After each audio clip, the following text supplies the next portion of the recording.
रौनक लगी हुई थी। लोग इधर उधर आ जा रहे थे। दुकानों पर चहल पहल थी। जग्गू हलवाई अपनी दुकान पर बैठा हुआ गरम गरम जलेबी तल रहा था। कढ़ाई में चाशनी उबल रही थी। बिगड़ी बनाए सबकी, ऊपर वाला राखे सबको, जो करे दान गरीब को, ऊपर वाला दे उसको।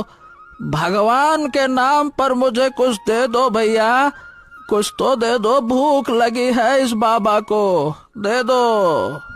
आवाज सुनकर जग्गू की नजर सामने पड़ी। एक बूढ़ा भिखारी खड़ा था। उसके हाथ में एक रस्सी थी और उसी रस्सी से एक बकरी बंधी हुई थी। अरे कौन है रे तू? मैं भिखारी हूँ। अरे हाँ हाँ, ये तो तेरी शक्ल से दिख रहा है, लेकिन तू हमारे गांव का तो है नहीं। आया कहाँ से है? भिखारी कुछ नहीं बोला। वो चुपचाप जग्गू को देखता रहा। देख भाई, तू कहीं से भी आया हो, मुझे क्या फर्क पड़ता है। नहीं तो ये ले। इतना कहकर जग्गू ने एक सिक्का भिखारी की ओर बढ़ा दिया। भिखारी ने हाथ बढ़ाकर सिक्के को ले लिया। अगले ही पल अचानक जग्गू की कढ़ाई पलट गई। सारी गरम चाशनी जमीन पर फैल गई। चाशनी के छींटे जग्गू के पैरों पर पड़ गई।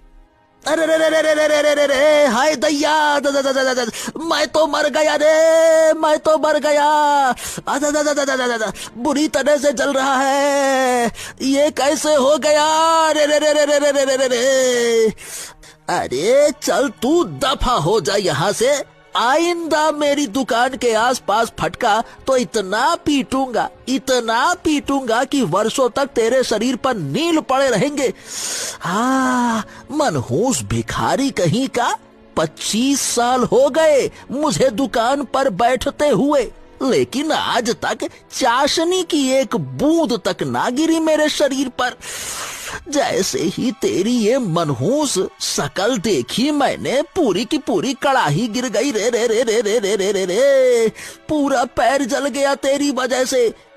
आसपास के लोग इकट्ठा हो गए। भिखारी की आंखों में आंसू आ गए। वो अपनी बकरी को लेकर चुपचाप वहाँ से चला गया। हाँ, देखा तूने, देखा ना, मुझे किस तरह से उस हलवाई ने अपमानित करके भगा दिया, जबकि मेरी तो कोई गलती भी नहीं थी। वैसे एक बात तो उसने सही कही, शायद मैं मनहूस हूँ, जहाँ भी जाता हूँ कोई न कोई नुकसान हो ही जाता है।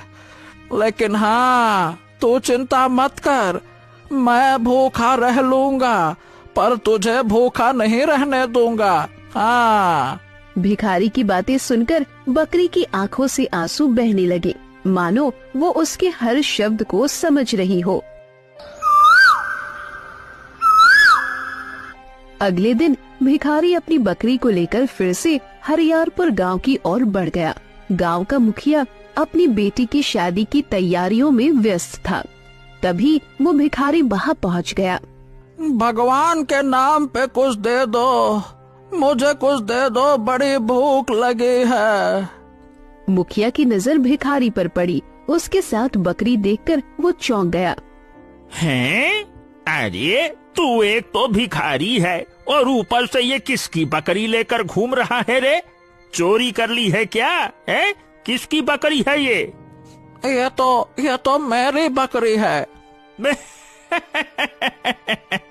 देखा रे बलराम तूने, ये भिखारी पेट भरने के लिए भीख मांग रहा है, लेकिन शौक राजकुमारों जैसे है, बकरी लेकर घूम रहा है अपने साथ। अरे मुखिया जी, कल ही इस भिखारी को जग्गू हलवाई ने धक्के देकर बाहर निकाला था। अरे बड़ा मनहूस है ये। अरे हाँ हाँ हाँ, आज तो मेरी बेटी की बारात आने वाली है। जग्गू हलवाई को तो मिठाई बनानी थी, वो अभी तक आया क्यों नहीं? क्यों रे बलराम, देखा तूने क्या हिसाब किताब है उसका, कितनी बनी मिठाई? तभी जग्गू हलवाई लंगड़ाता हुआ वहाँ पहुँच गया। भिखारी को देखकर वो क्रोधित हो गया। तू यहाँ? अरे मुखिया जी, आपने इसे अपने घर में आने की अनुमति कैसे दे दी? ये मनहूस भिखारी है, मनहूस। इसकी वजह से कल गरम चाशनी की कढ़ाई मेरे ऊपर गिर गई। इसे तुरंत बाहर निकालिए, बड़ा मनहूस किस्म का आदमी है ये। अरे नहीं नहीं नहीं रे जग्गू, जरूर तुझे कोई गलत फहमी हुई है। अरे इसमें बेचारे इस भिखारी का क्या दोष? क्या इसने कढ़ाई अपने हाथ से पलटाई थी क्या? तू भी कैसी कैसी बातें करता है। सुनो भाई, आज मेरी बेटी की बारात आने वाली है। तुम वहां बैठ जाओ, देख रहे हो वो वहां कोना पकड़ लो। मैं तुम्हारे लिए कुछ खाने का इंतजाम करवा देता हूँ। शाम को भोजन करके ही यहाँ से जाना, समझ गए? हाँ। मुखिया जी, बात मान लो, बहुत बड़ी गलती कर रहे हो आप। ये जग्गू, अब बस भी कर, ये अंधविश्वासों पे भरोसा मत कर। मैं इन बेकार की बातों पर विश्वास नहीं करता। बेटी की शादी है, शुभ दिन है, दान पुण्य करना चाहिए भाई। हाँ ठीक है, जैसी आपकी मर्जी। इतना कहकर जग्गू वहाँ से चला गया। भिखारी मुखिया की बताई हुई जगह पर बैठ गया। देखा, आज तो मेरी किस्मत खुल गई। इतना सम्मान तो शायद मुझे अपने जीवन में कभी नहीं मिला होगा।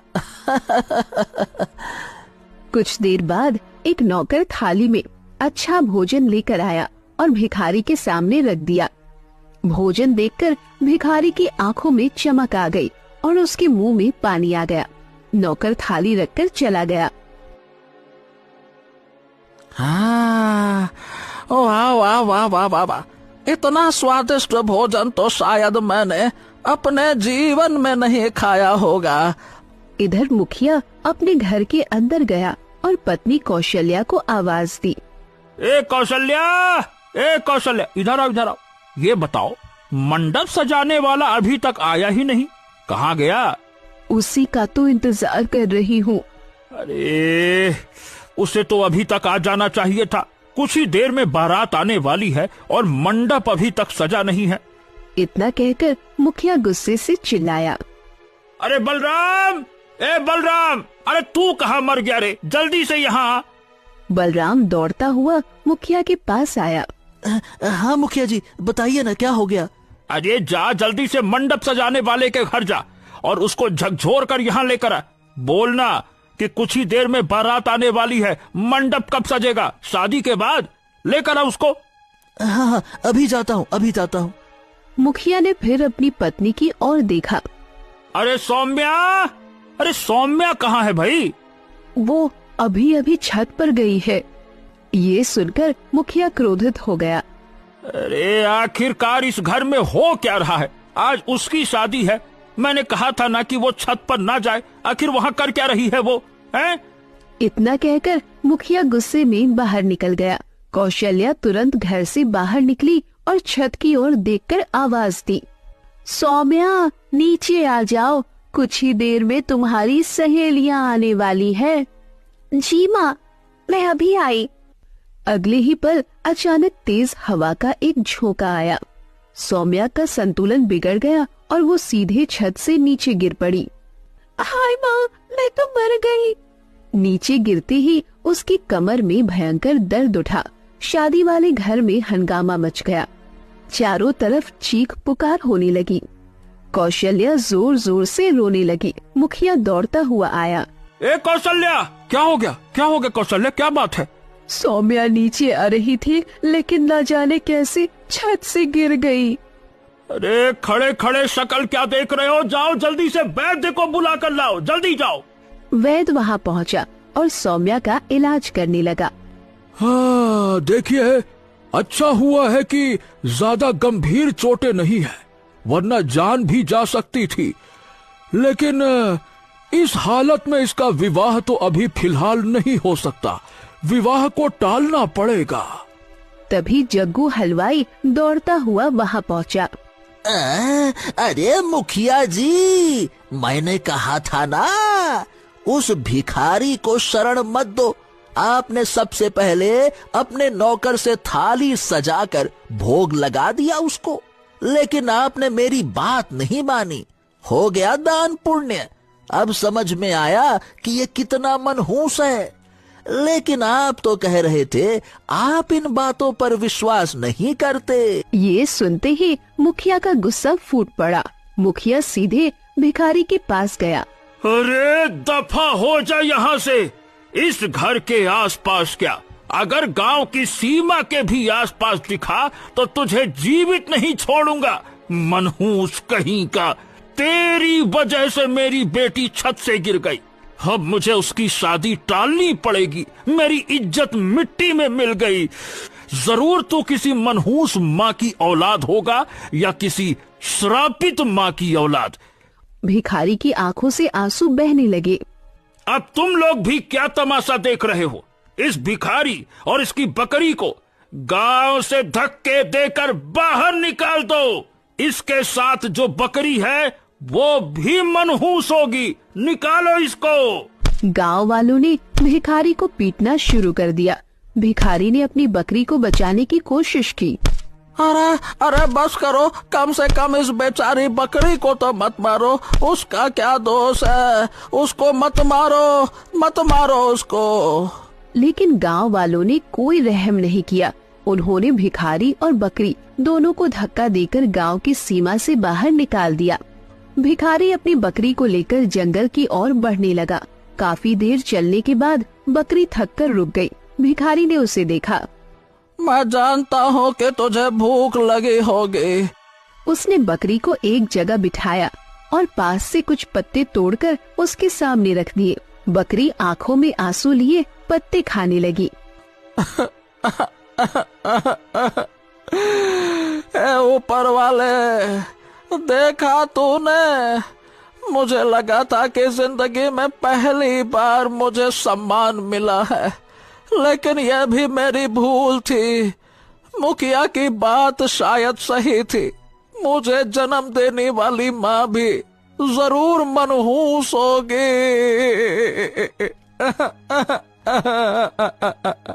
इतना कहते ही बकरी मिमियाने लगी, जैसे वो बहुत कुछ कहना चाहती हो।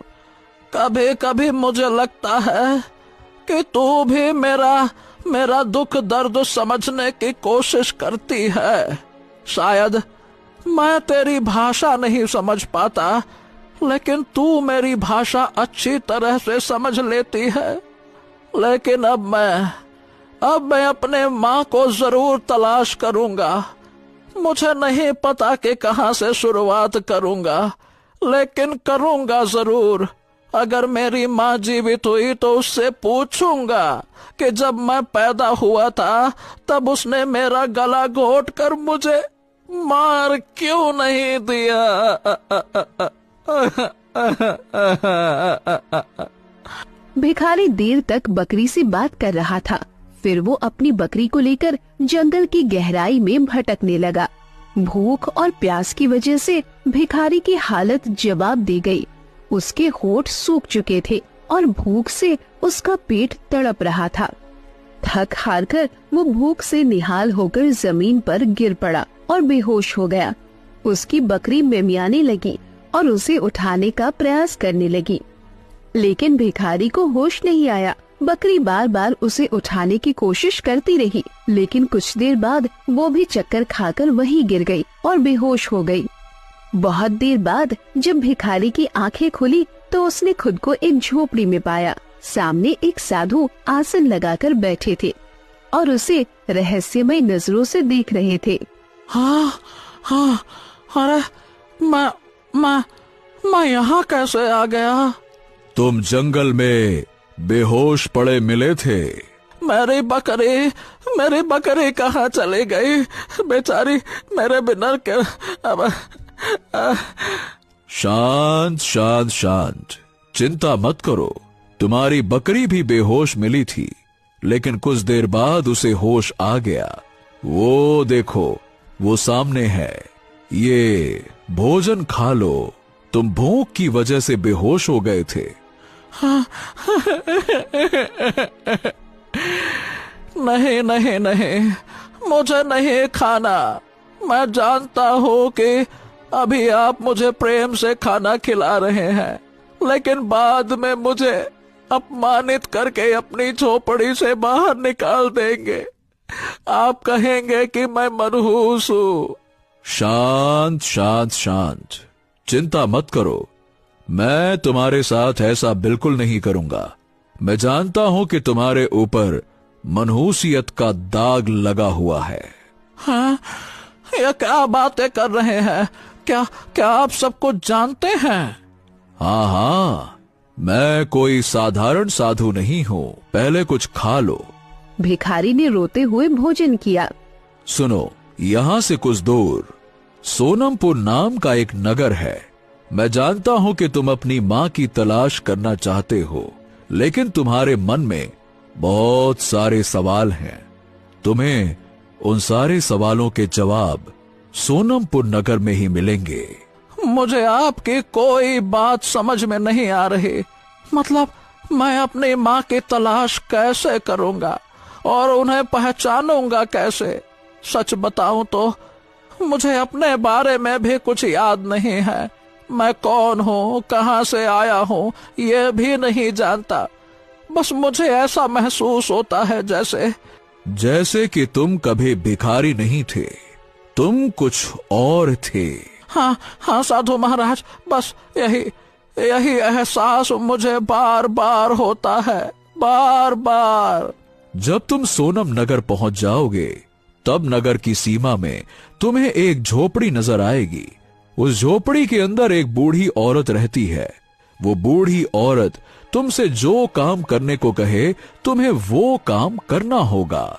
हो सकता है उसका बताया हुआ काम तुम्हें असंभव लगे और तुम्हें हैरानी में डाल दे, लेकिन विश्वास रखना, उसे करके देखना, तुम भी वो काम कर सकते हो।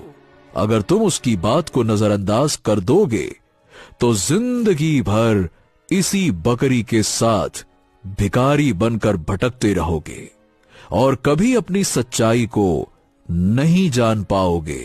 कुछ देर बाद वो अपनी बकरी को लेकर साधु महाराज की झोपड़ी से बाहर निकल आया और अपने कदमों का रुख सोनपुर नगर की ओर मोड़ लिया। बूढ़ा भिखारी अपनी बकरी के साथ जंगलों में भटकता हुआ आगे बढ़ता रहा। काफी देर भटकने के बाद वो एक नगर में पहुंचा।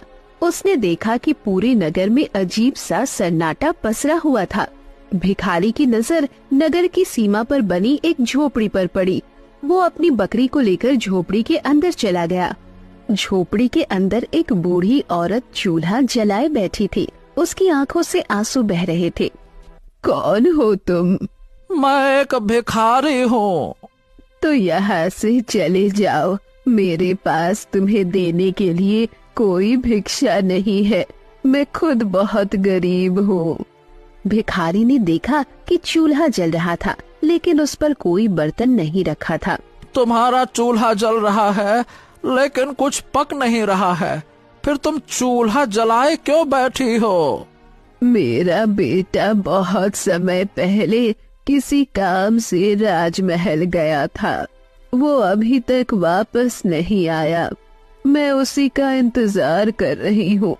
मेरे बेटे को गरम गरम रोटियां खाने का बहुत शौक है।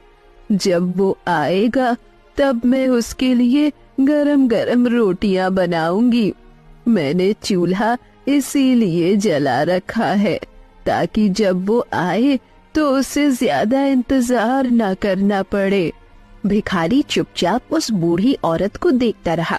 भिखारी बहुत देर तक वहीं बैठा रहा। सुबह से शाम हो गई, लेकिन उसने देखा कि कोई नहीं आया। लेकिन अम्मा, तुम्हारा बेटा तो अभी तक नहीं आया। जो भी यहाँ आता है, मैं उससे अपने बेटे को लाने के लिए कहती हूँ। सब मुझे ऐसे देखते हैं जैसे मैं कोई पागल हूँ।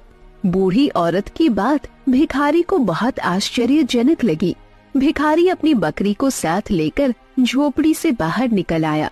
तभी उसकी नजर एक व्यक्ति पर पड़ी जो वहाँ से गुजर रहा था। अरे सुनो, इस झोपड़ी में जो बूढ़ी अम्मा रहती है, क्या उसका कोई पुत्र राजमहल गया था क्या, जो अभी तक वापस नहीं आया? वो बेचारी बहुत परेशान है। अरे कहीं तुम उस पागल बुढ़िया की झोपड़ी में तो नहीं चले गए? अरे सारा नगर जानता है कि उसका बेटा मर चुका है। इतना कहकर वो व्यक्ति वहां से चला गया। तभी भिखारी के कानों में साधु के शब्द गूंजने लगे। वो बूढ़ी औरत जिस कार्य के लिए कहे उसे अवश्य करना। हो सकता है वो कार्य असंभव लगे, लेकिन उसे पूरा करने की क्षमता केवल तुम में है। भिखारी एक वृक्ष के नीचे बैठ गया और अपनी बकरी की पीठ पर हाथ फेरने लगा। ओ प्यारी, आखिर साधु महाराज ने मुझे किस स्थिति में डाल दिया। उस बूढ़ी औरत का बेटा तो मर चुका है, मैं भला उसे कैसे वापस ला सकता हूँ, कैसे? भिखारी बहुत देर तक गहरी सोच में डूबा रहा। चलो राजमहल चलते हैं, वहां जाकर पता करते हैं कि आखिर उस बूढ़ी के बेटे के साथ में क्या हुआ था। इतना कहकर भिखारी अपनी बकरी को लेकर सोनपुर नगर के राजमहल पहुंच गया। राज दरबार में एक व्यक्ति सिंहासन पर बैठा हुआ था। अरे भाई, कौन हो तुम? मैं एक भिखारी हूँ महाराज। देखो, मुझे महाराज मत कहो। मैं इस नगर का महाराज नहीं बल्कि मंत्री हूँ। महाराज की अनुपस्थिति में मैं यहाँ पे बैठा हुआ हूँ, लेकिन हाँ, मैं खुद को महाराज नहीं मानता। अब ये बताओ कि तुम यहाँ पर किस काम से आए हो?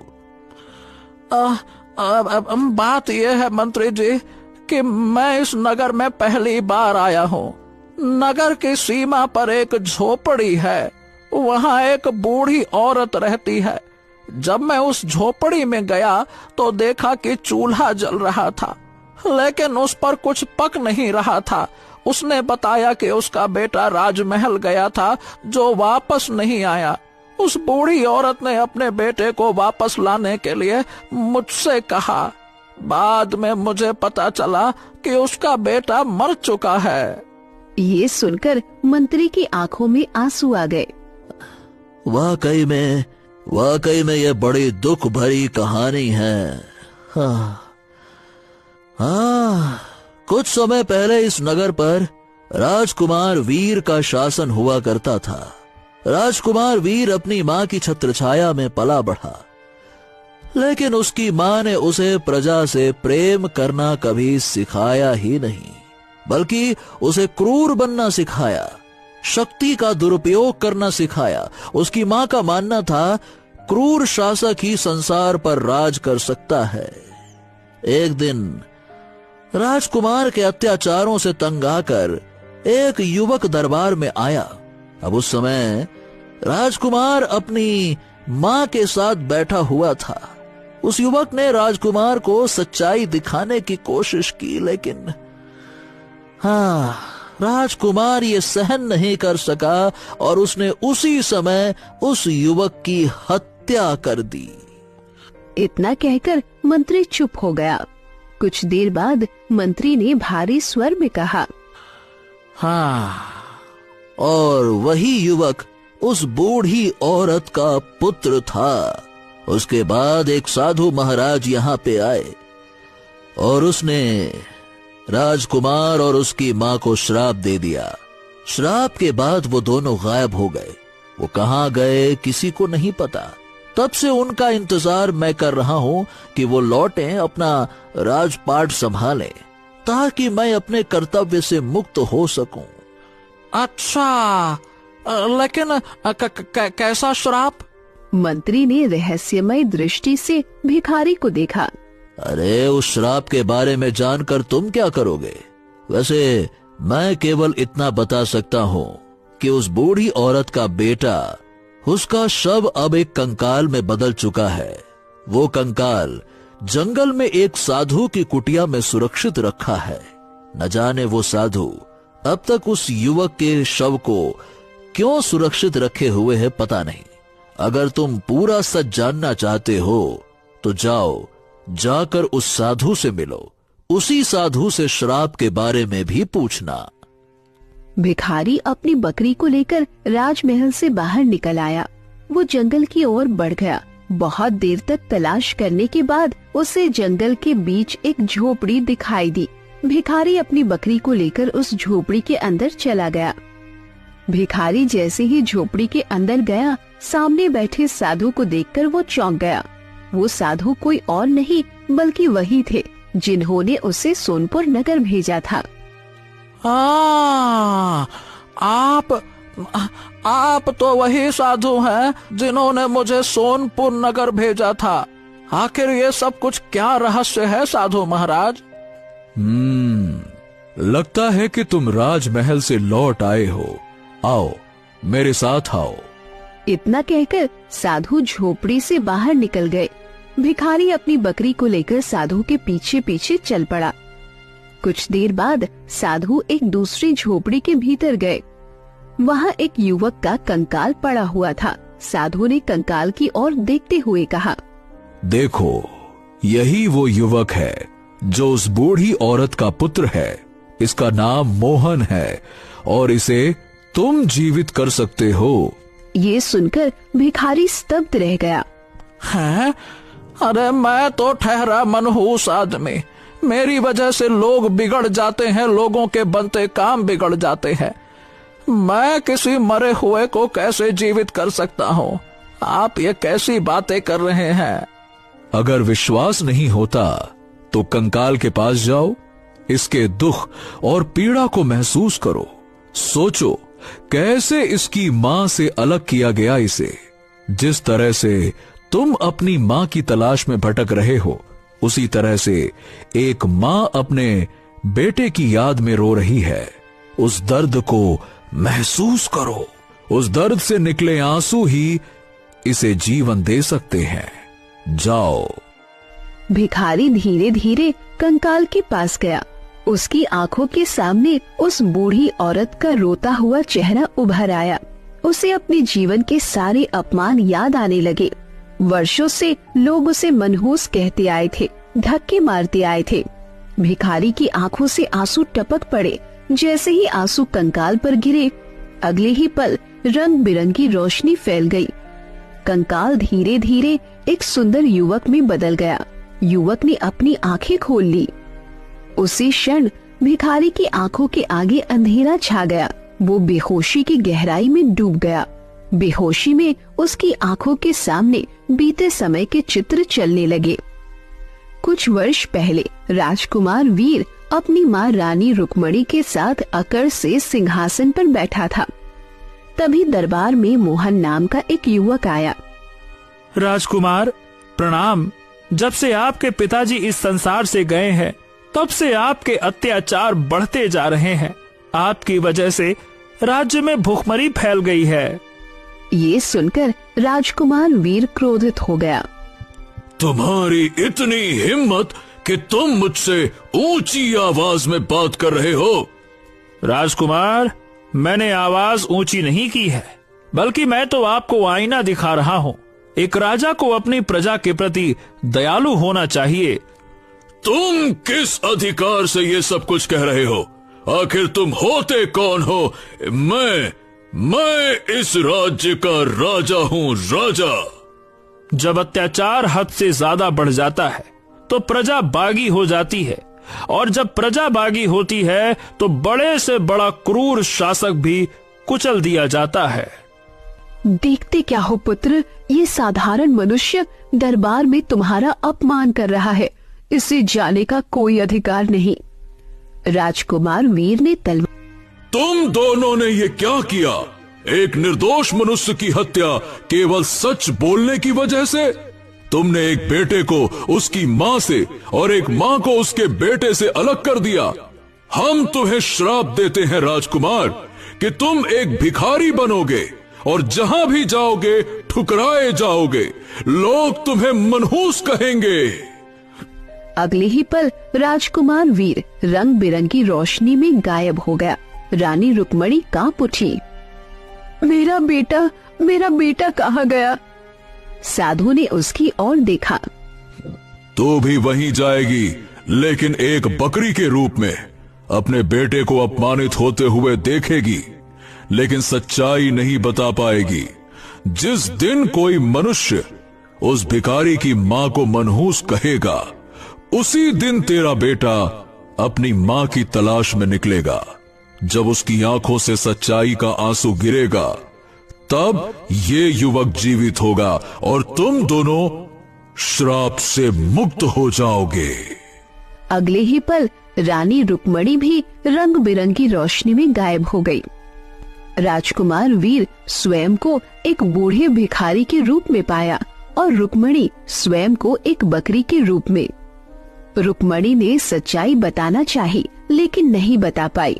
भिखारी बना राजकुमार वीर चीखते हुए बोला, मुझे क्यों नहीं याद आ रहा कि मैं कौन हूँ? कौन हूँ मैं? कुछ ही देर में वो सब कुछ भूल गया और खुद को भिखारी मान लिया। अगले ही पल भिखारी को होश आ गया। रंग बिरंगी रोशनी में वो राजकुमार वीर में परिवर्तित हो गया। बकरी भी रानी रुक्मणी में बदल गई। दोनों साधु के चरण में गिर पड़े। हाँ, साधु महाराज मुझे क्षमा कर दीजिए, मुझे क्षमा कर दीजिए। मैंने घोर पाप किया, मैंने बहुत बड़ा पाप किया। साधु महाराज, मुझे क्षमा कर दीजिए, क्षमा कर दीजिए। मैंने भी अहंकार में अंधी होकर अन्याय किया, हमें क्षमा कर दीजिए। जो पाप तुम दोनों ने किया था, उसकी सजा तुम्हें मिल चुकी है। मोहन जीवित अवस्था में अपनी माँ की झोपड़ी की ओर चला गया। जैसे ही बूढ़ी औरत ने उसे देखा, उसकी आंखों से आंसू बह निकले। बेटा। माँ और बेटे का मिलन हो गया और इस तरह एक बूढ़े भिखारी ने माँ को खोजते खोजते खुद की सच्चाई पाली।